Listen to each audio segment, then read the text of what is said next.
Now, if you have a small lateral is more common than a peg lateral. If you have a small lateral, where do we place it for the best follow-up aesthetics from your cosmetic dentistry? Okay, if you have the space between the central and the lateral, is that easier to restore than the space distal to the lateral? Absolutely not. Okay, the easiest way to restore a tooth, the proper morphology, is to have the extra space on the distal. Why? Okay, the mesial line angle on a lateral incisor is straight up and down, and the distal is rounded. So if you have that tooth, with the space on the mesial, if you're going to try and get, straight mesial line angle, you're going to make a ledge underneath the gingiva very commonly. Or it's going to be more rounded and you're going to have a black triangle. It's just harder to do. Whereas if the extra space is on the distal, that's very easy to restore with proper morphology. Okay, that distal rounded angle is very, very, very easy to restore. So in those cases with a small lateral, get that lateral usually right up against that central incisor, and then add your bonding, or if you're doing a veneer, whatever, adding that extra restorative material on the distal. So much easier to restore. Now, should I bond small laterals before bracketing? I have doctors ask me this all the time. Basically what I ask myself is, if I go to bracket this tooth, is the bracket going to be hanging off the tooth? Some of these teeth are really short.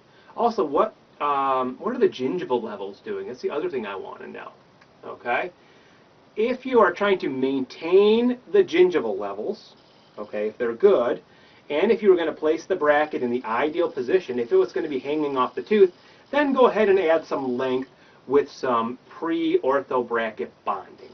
Okay? That's just going to make it so much easier to get that bracket on the tooth in the proper position. So here's a situation where that's what we did. Will the bracket be hanging off the tooth? Yes. I want to maintain the gingival level, so in these cases we just added some length to the tooth with some bonding material.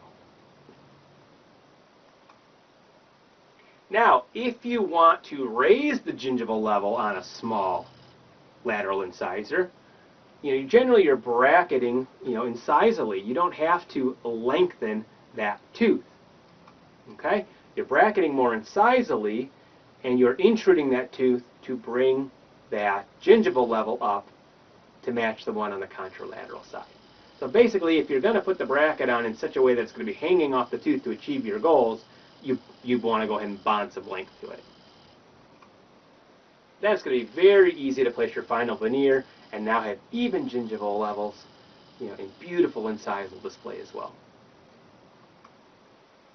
So will the bracket be hanging off the tooth? If the answer is no, and you're raising a gingival level, then don't lengthen it. Okay, just bracketing more incisally to bring that gingival level up.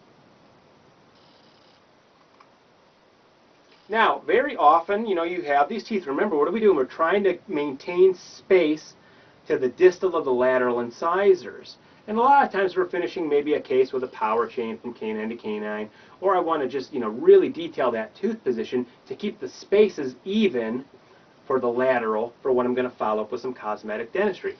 One trick you can do is to place closed coil spring. Okay, closed coil spring, the coils are together, and you can cut it to very precise lengths. It's going to act basically like a metal tube.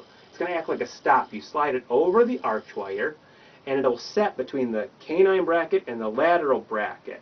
Okay, and you can leave it such that it's going to leave maybe that extra 2 millimeters of space distal to the canine. So even if you power chain, it's going to hit that closed coil spring.